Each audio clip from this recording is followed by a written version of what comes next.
In a field in Foley, vultures silently scour what was once trees and shrubs. But now this barren field is picked clean in anticipation of a future subdivision or shopping center, perhaps a new hotel. Foley, like much of southern Baldwin County, is a constant work in progress. But there have been other large birds on this construction site.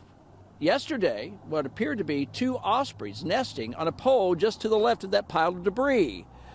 But today, that pole is gone. And it might have gone unnoticed, except that the birds that were nesting on that pole were being watched by workers at a nearby business. My wife and I have been supporters of wildlife for several years.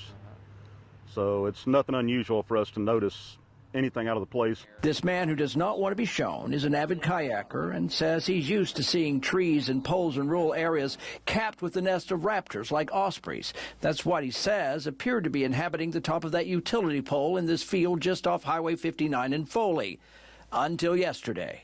When you noticed activity there yesterday, did you anticipate what was about to happen? No, sir, and it wasn't until yesterday evening, a little while before we left work, approximately about 4 o'clock, that we noticed the pole had been taken down. And then, did you or somebody go over and take a look at what was left? Yes, myself and another coworker went later on when we noticed that and checked. What'd you see? Just a pole on the ground and remnants of the nest. So the nest was still on the pole when it came down? Yes.